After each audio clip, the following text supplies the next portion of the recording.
1. My lord, I will not read this because they have not agreed with this attack. If my lords kindly turn over the page, my lords, they say 15 is not violated. Let me straight away go to para 10. My lords have para 10, my lord.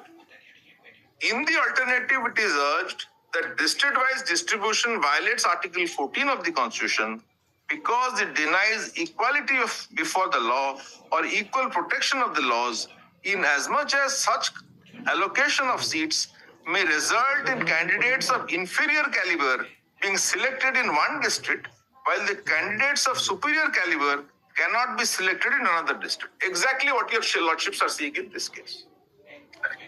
Somebody with a higher mark is going out and somebody with a lower mark is getting it. Let me read further. No, this can happen. Yes, sir.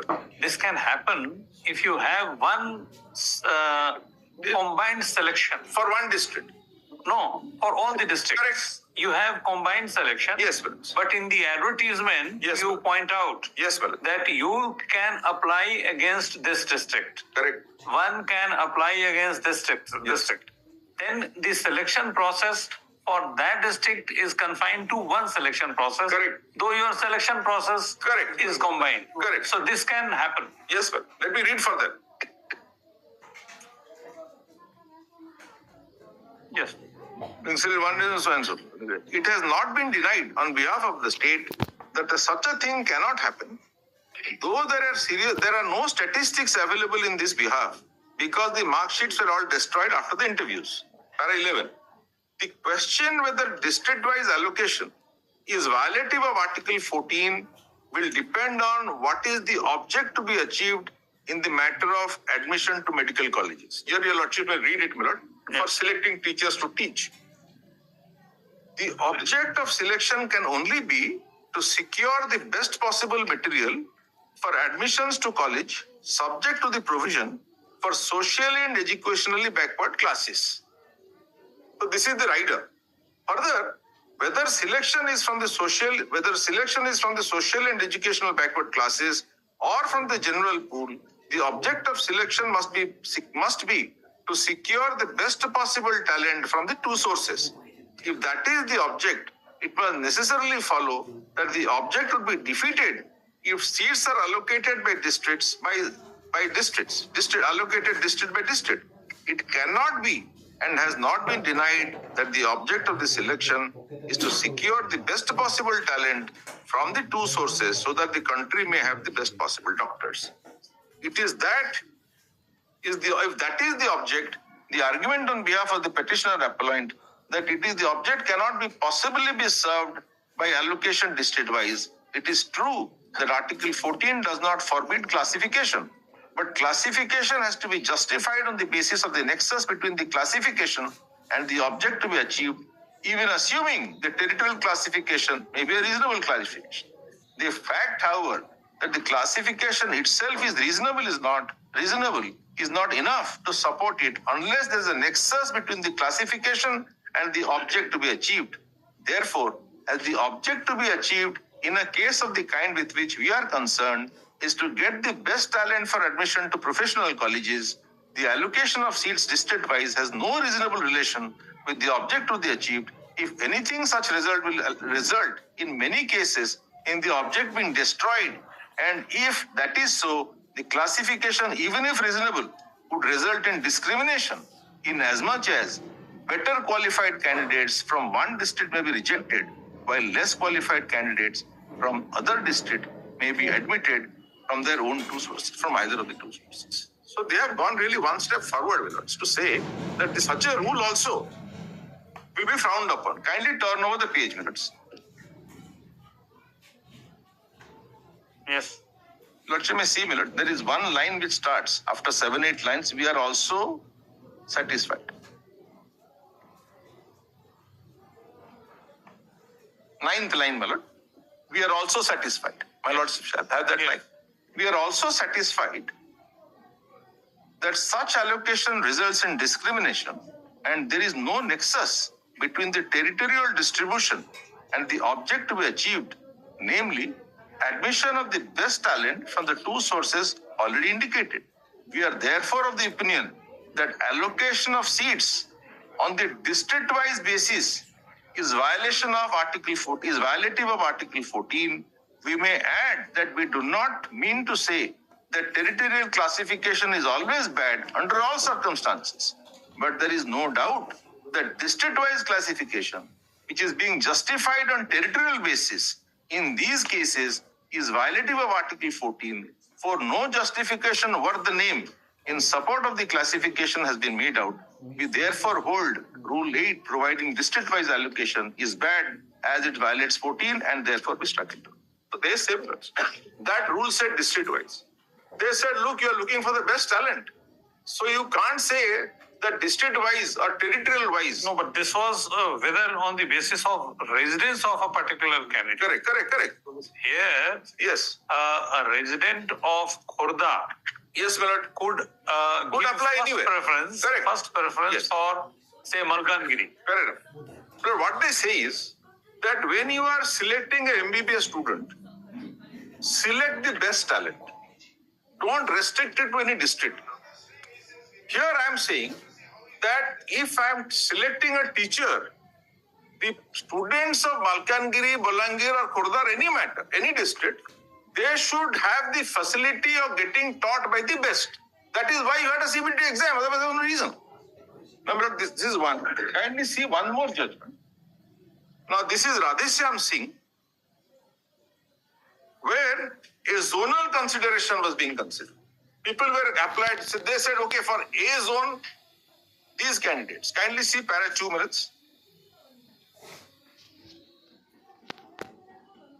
May see, Lordship, may kindly see para 3 at page 62.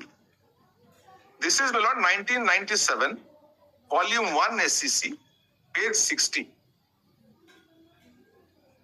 And if my lords are graciously pleased, my lords, kindly turn to paragraph 3, my lords. My lords are para 3. Yes. According to this said advertisement, recruitments were to be made zone-wise on the basis of a separate merit list drawn from each zone in respect of the candidates who appeared at the centers within the same zone. The relevant portion of the said advertisement, which relates to zone-wise process of selection of candidates for the said post, as stated in para 16 of the advertisement, for ready reference is reproduced. Your Lordship may skip all that, my lords, and kindly come to paragraph 7. This is just above placitum H. Yes. The question therefore arises for consideration is whether such a selection based on zonal basis would be permissible or would it violate the constitutional guarantee enshrined under 14 and 16 of the Constitution of India? This is the question, my lord, the Honorable Supreme Court poses for itself. Now, paragraph 8. It is needless to emphasize that the purpose and object behind holding a recruitment examination is to select suitable and best candidates out of the lot, and such an object can only be achieved by making a common select list of successful candidates belonging to all zones. On the other hand, if zone-wise selection is made, then various candidates who appeared in some of the zones and secured more marks than those who secured from other zones would be deprived of their selection, resulting into great injustice and consequent discrimination. Thus, there can be said to exist no nexus between the aforesaid process of zone-wise selection and the object to be achieved, that is selection of the best candidates. That being so, the process of selection envisaged in para 16 of the advertisement in question and reproduced in the earlier part of the judgment would lead to discriminatory results, because adopting the said process, zone-wise selection would result in devaluation of merit at the selection examination by selecting a candidate having lesser marks over the meritorious candidate who has secured more marks, and consequently the rule of equal chance for equal marks would be violated. Such a process would only be against the principles enunciated in Article 14 and 16 of the Constitution, but it also but it would also result in heartburning and frustration amongst the young men of the country. The rule of equal opportunity, Lordships have read it, and then I need not trouble your Lordship. But one more judgment, and I'm done. This is 2021 4 SCC 542, and there is a concurring judgment. Which volume? This is 2021 volume 4 SCC 542. Yes. This is Saurav Yadav and others versus State of Uttar Pradesh. And if my lords are kindly pleased, this is Justice Bhatt's concurring judgment. And it is at page 590.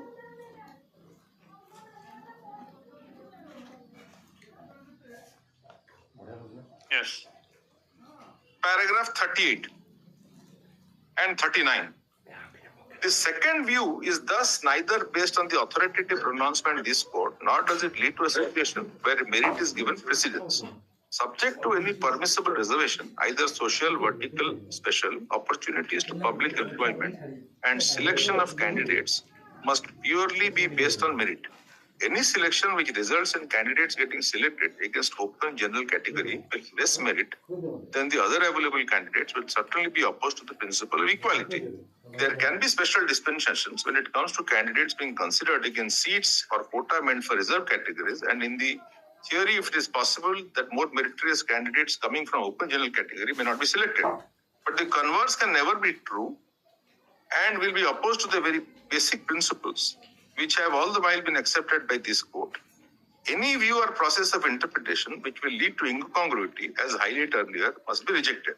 The second view thus, para 39, the second view thus will not only lead to irrational results, where more meritorious candidates may possibly get sidelined, as indicated above, but will of necessity result in acceptance of a postulate of open/general candidates or reserve candidates other than those coming within the vertical. So I am relying on the first line, and that's it, perhaps. I'm grateful to your Lordship. Please.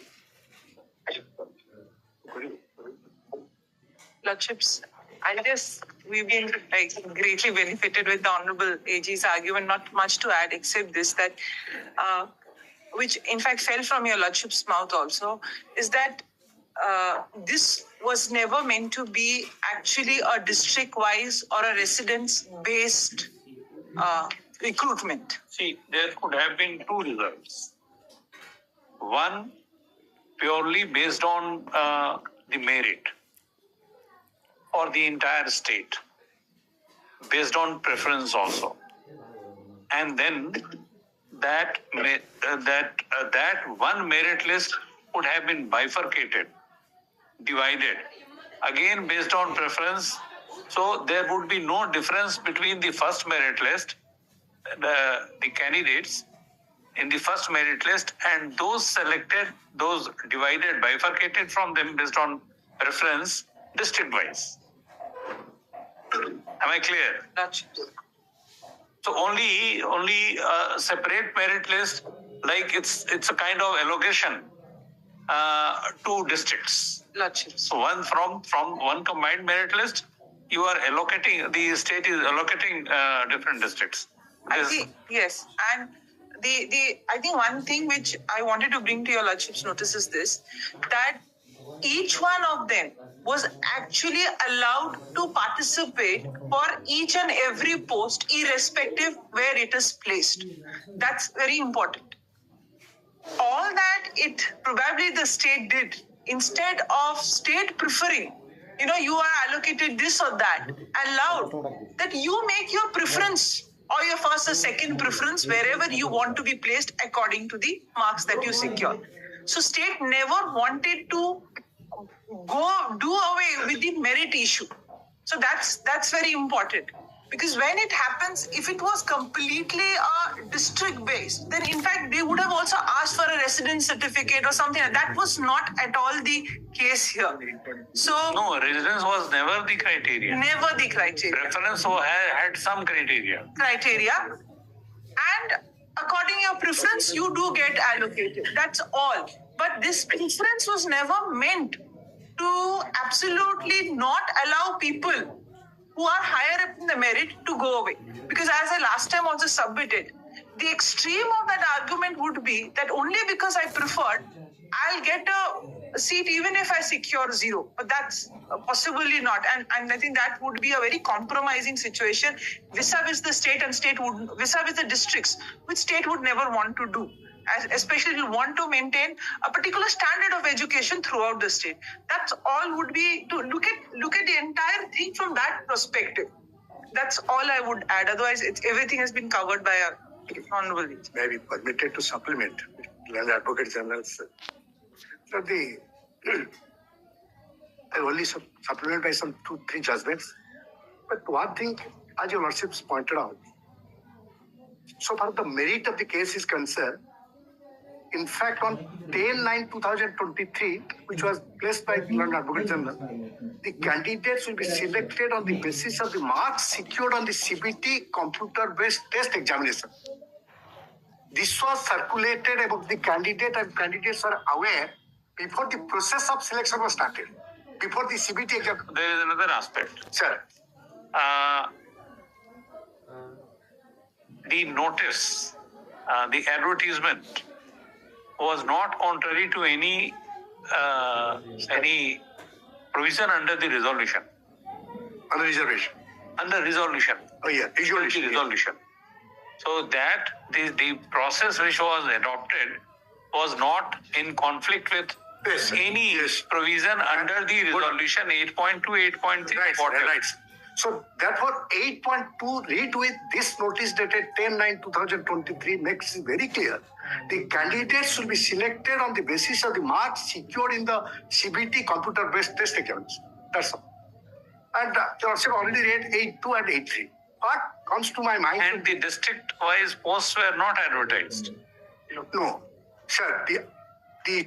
According to my submission, 8.2 is the preparation of the merit list through the computer-based test, and the allocation is 8.3, if I have correctly understood. And what comes to our mind that here is a question of merit and the preference of the district. This comes to things. I have brought 2 judgments. Here is a case.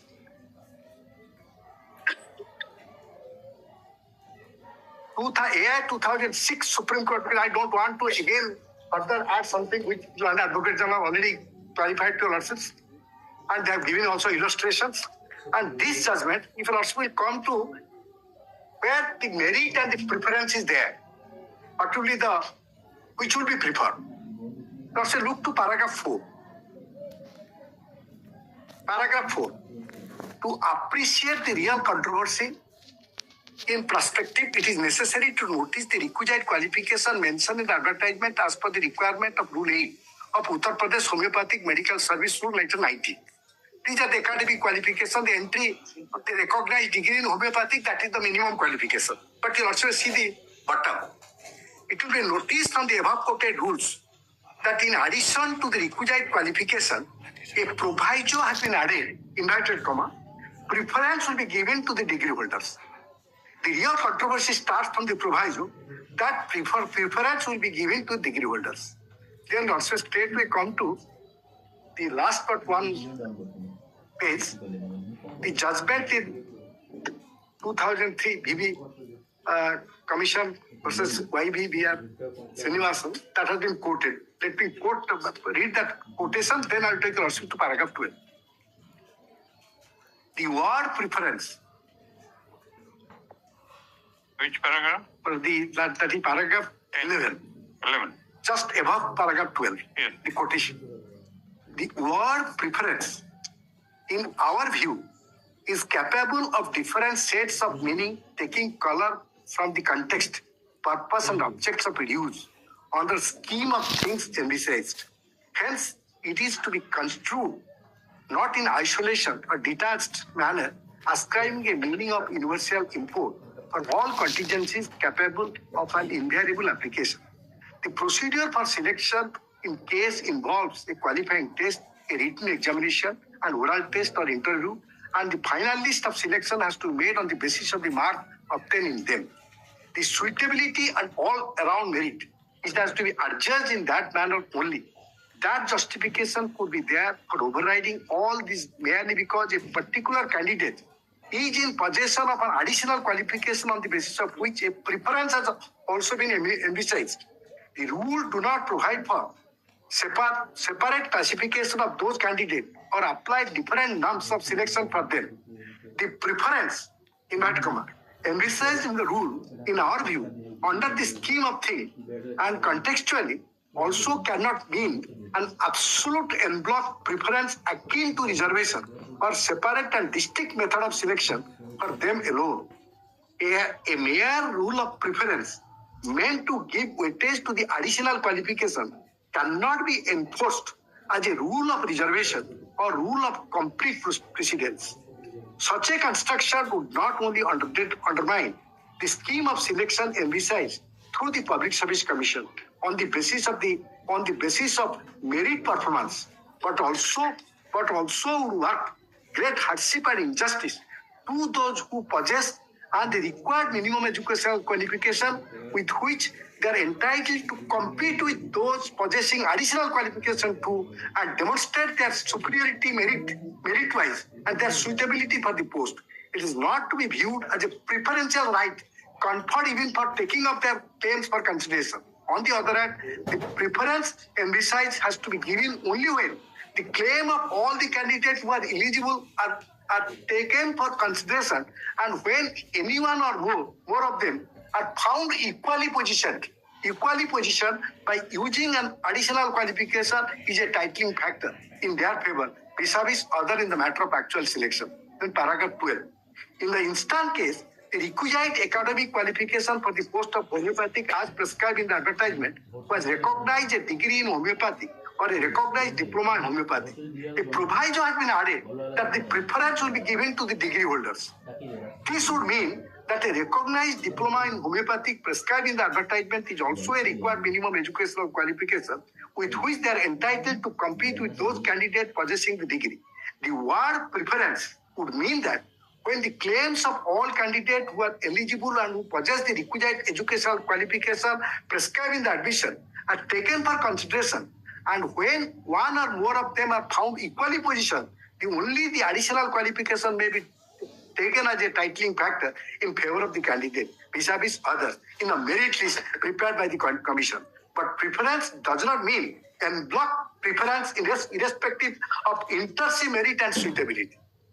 This is one. Another. So there is difference between the preference which has been dealt with in this judgment and the preference in the present selection process. Yes. There the preference, the selection body gives. Right. The state gives. The state gives that preference. Here, the preference is to be given by the candidate. Yes. For the purpose of allotment of a district. This is the difference between. But yes, the law, the crux remains that merit has to be given. Merit has to be given. That is what my entire. But the preference in this and preference. Is absolutely correct. Absolutely correct. There, the state has done it, or the employer has done it. Here, the candidate themselves have done it. Have to prefer. They have 10 choices. Yes, sir. Which will you prefer? Right, sir. Right. So now the question is, sir, the merit. Merit cannot be sacrificed. And I don't know, possibly it is for the state. So far 8-2 is concerned, they have prepared a list. So far as these 4 candidates who have approached this Honorable Court, whether their names are all found place in that merit list that which was prepared in terms of Rule 8-2, I don't think. And even if their names found place, even if their name must be below that list. So they cannot be compared to a person. But I just give an example. Suppose the district Khorda, there are only 10 posts and 30 candidates have given their preference to Khorda district.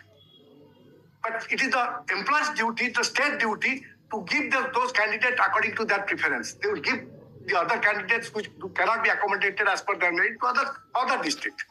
So therefore, under no circumstances merit can be sacrificed. No, there can be another example. Sure. I don't know this thing in demography and the economic conditions. But suppose Kalahandi. Yes, sir. So for Kalahandi, the first preference is met by, say, 20 candidates only out of 1 lakh. So, Right. can it be a situation that those 10 candidates will have to be selected for Kalandi, whatever their performance is? Absolutely, absolutely. Your answer is correct. Correct. That is the position. Cannot. So therefore, the has to be the merit list cannot be ignored.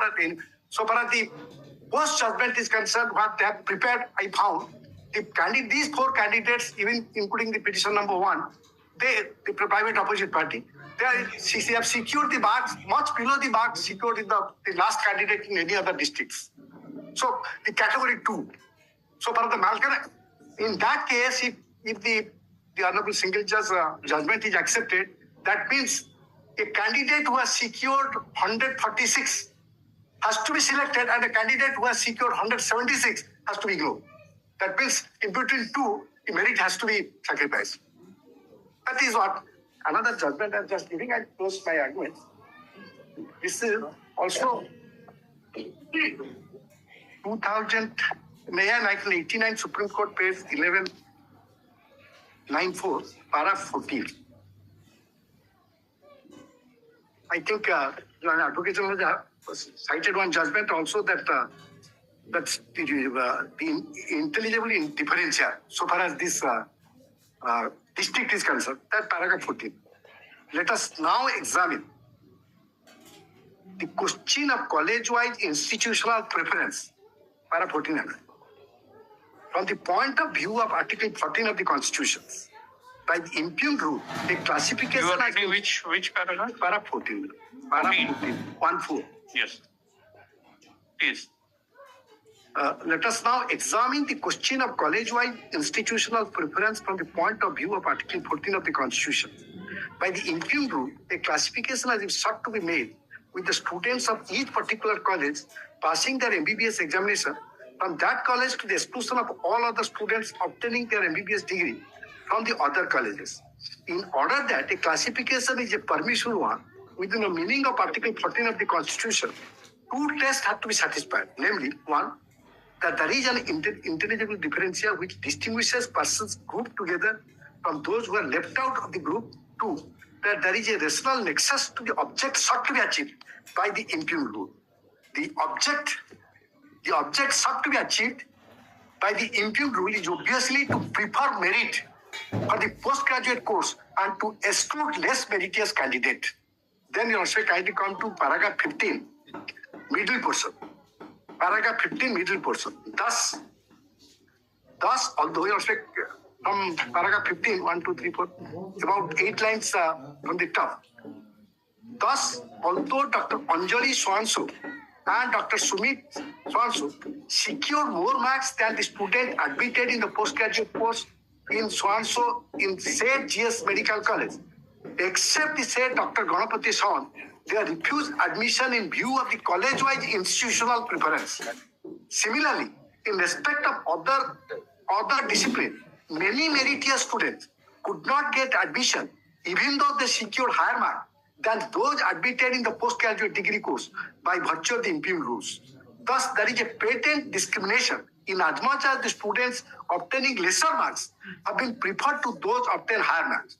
There is no intelligible differential for the classification by way of college-wise institutional preference as provided by the impugned rule, distinguishing the preferred candidates in respect of each college from those excluded from such classification. By such classification of college-wise institutional preference, merit has been sacrificed. Far less it has been preferred. When the university is in the same for all these colleges, the syllabus, the standard of examination of a skip over, last line. In such circumstances, college-wise institutional preference cannot be supported. And it has already been noticed that this court has not approved of such preference at all. These are the so far the merit is concerned. Well, I have already argued before the law and advocate general has argued. But so far as the implication of party is concerned, I have already argued. One judgment I will show you lessons. Even the Honorable Supreme Court has gone to an extent that if a person is a necessary party but has not been included as a party, then that judgment is ab initio void. That is null and void. That is a judgment Kulwant Singh's case, which has been referred to by division bench of Paramount Justice Charangi, and just that judgment I'm not giving, but the Supreme Court judgment I'm giving at paragraph 39 and 40. Copy.